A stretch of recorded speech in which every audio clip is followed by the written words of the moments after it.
noneho mwa bantu mu rwego Abanyafurika tugezeho dushaka ubuzima ruteye ubwoba kandi ruranakanganye. Iyi ni inkuru y'umugabo w'umunya-Uganda yihaye ipeti rya General Major, abikora igihe cy'imyaka 15 nta muntu uramuvumbura, nta muntu uramenya ko ari fake, kandi akabikora nk'akazi, yiba amafaranga abantu, akemurira ibibazo abantu, ajya mu birori runaka batumiyemo Major General umugabo akaba ari we aseruka, abikora igihe cy'imyaka 15 ntawe uramuvumbura, nta n'uramenya ibyiwe, kandi icyubahiro agihabwa abandi basirikare bahura nawe bakamuha icyo bita amasali ndetse n'indamukanyo za gisirikare zo hejuru bagenda bahereza abantu b'abasirikare bakomeye, ariko mu by'ukuri uwo mugabo akaba nta hantu yigeze aherebwa ahurira n'iryo peti bita Major General, cyangwa se ngo abe yararihawe n'abandi basirikare cyangwa se n'ubuyobozi. Iryo ni ipeti umugabo yihaye, mu by'ukuri abikora igihe cy'imyaka 15, abaho aratunga aba umukire, nta n'umuntu n'umwe uramenya ko iryo peti atarifite cyangwa se atigeze arihabwa. Umugabo rero inkuru yiwe yatangiye ubwo yabaga mu cyaro iwabo aho yakuriye, ariko akabona ubuzima bumugora cyane, agenda abona yuko ubuzima bisaba yuko agira icyo bita art muri we yo gutekereza kure, ndetse akaba yanaba icyo bita creative. Uyu mugabo rero yaragiye icyo bita to brainstorm, aragenda aratekereza cyane, hanyuma azana igitekerezo cy'uko agomba kuba Major General ntawe bimugize, nta nawe wigeze ahurira n'ibintu by'igisirikare. Umugabo rero yaragiye adodesha imyenda ya Major General, nyine ashyiraho amapeti ya Major General, ndetse ashaka n'abantu aganiriza kuri iki gitekerezo, baramwumva, barahuza, barakorana neza cyane, harimo uwamudoderaga iyo myenda ndetse n'abo yari yaragize abasirikare bamurinda. Ubundi mu by'ukuri nta Major General ugenda wenyine, aba agomba kuba afite abasirikare nka 4 bamurinda cyangwa se 3. Umugabo rero yagiye akomveka abantu bamwe mu bakuranye cyangwa se mu babanye, baramwumvira igitekerezo baracyumva neza cyane. Ariko mu by'ukuri iki gitekerezo urumva ko ntabwo wagikorera ahantu wavukiye, kuko bahita bamenya amakuru yawe yuko iryo peti ntaryo ufite, ko ntabwo baba bazi amakuru ko wigeze ujya kubyigira. Umugabo rero yarimutse ava aho yakuriye aragenda ajya mu yindi ntara, atangira rero gukora akazi nk'ako Major General aba ashinzwe mu gihugu.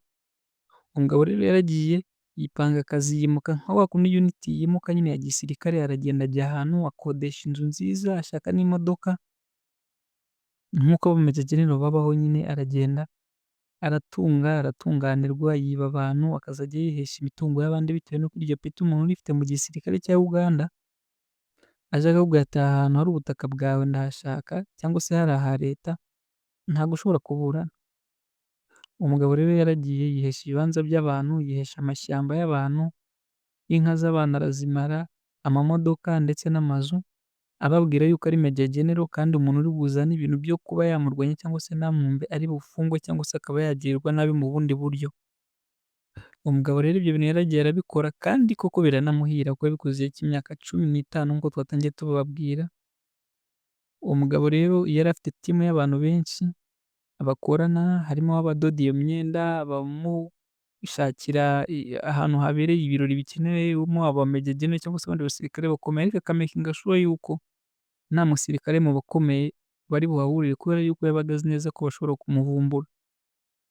Yari afite timu y'abamaneko n'abantu bagiye bafite art yo gushakisha amakuru, ku buryo uwo mugabo ibyo bintu yabikoze icyo gihe cyose nta muntu uramumenya ndetse nta n'uramukeka. Ariko kwa kundi bavuga ko iminsi y'igisambo ari 40, uwo mugabo muri aka kanya akaba ari mu maboko y'igisirikare cya Uganda UPDF. Umugabo rero yaje gufatwa, aho yafashwe mu gihe yari arimo gukemura urubanza, kandi ari no kubikemura mu buryo bwiza cyane, ariko mu by'ukuri abantu bari bari muri urwo rubanza, umwe akaba yari afitanye imibanire ya hafi, imikoranire ya hafi n'umwe mu basirikare bakuru ba Uganda. Atsinzwe rero, kandi uwo mugabo kuko yari ari no kwiba, atsinzwe aravuga ati ndifashisha abandi bayobozi, nimba namwe mwazanye bano bayobozi b'aba Major General. Uwo mugabo rero yahamagaye undi mu Major General ukomeye muri Uganda, amubwira ibyabaye, amubwira ko hari umu Major General bita Shabani waje agaca urubanza neza cyane, bigatuma uwo mugabo atsindwa. Mu by'ukuri ariko yatsinzwe, n'ubundi yari ashaka guhuguza, aravuga ati rero birasaba yuko uza ukamfasha aba Major General babiri mugahangana. Umugabo aramubaza ati mbwira amazina yiwe yose, ati umugabo bamwita Mugwana Shabani Major General. Umugabo aravuga ati reka ndaza kuza kureba mu madosiye y'abasirikare dufite hano, ndebemo contact ziwe muvugishe. Umugabo agiye mu madosiye aramubura Mugwana Shaban aramubura neza cyane. Mu kumubura rero abaza abandi bayobozi bakuru ati bimeze gute ko Mugwana Shaban yashakaga kumuvugisha numva ibintu byiwe, ati Mugwana Shaban ninde se? Barahiga barabura rero, birangira rero uwo mugabo bitewe n'ukuntu byagenze hakamenyekana yuko uwo muntu ashobora kuba ari imposter, birangira leta ikoze iperereza baramumenye bamenya yuko ari imposter, birangira anafashwe. Ariko mu by'ukuri n'abasirikare bamufashe n'abapolisi bamufashe bamuha icyubahiro gikomeye bamubwira yuko ibyo bintu ari ubwa mbere bibaye mu mateka y'isi, kuba umuntu yakora nka Major General igihe cy'imyaka 15 nta muntu urabimenya. Umugabo hari ibibazo bimwe na bimwe yagiye akemura byari binagoranye ndetse n'ibyari byarananiranye, ariko mu by'ukuri ibyo ngibyo nta kintu biri bumufashe kuba muri aka kanya ari imbere y'urukiko.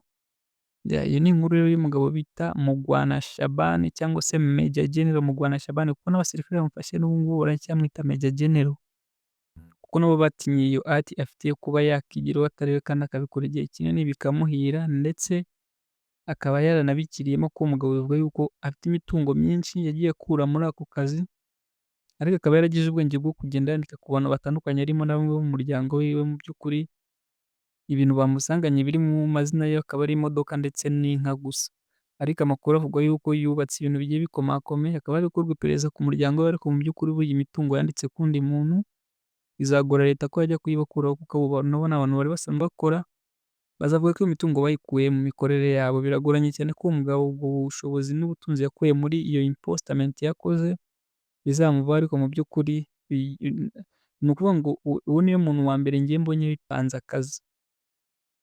Bantu muhiga ubuzima rero mugire art, mube creative, mushake amafaranga mu buryo ubwo aribwo bwose, ariko nta muntu njye ngira inama yo kuvuga ngo ajye kwiyita n'umunyerondo. Oya, buri umwe wese ashake amafaranga ariko mu buryo abona bumworoheye ndetse bunamushobokeye. Murakoze cyane, we love you so much. Iyi nkuru umuntu wese wayikunze akande icyo bita share, subscribe ndetse anayilikinge, avuga ati agere muri comment avuge iti iyi nkuru iranyubatse, cyangwa se uwo muntu we mubonye gute cyangwa umwumva gute, ese muhuye n'ahe magambo abiri wamubwira.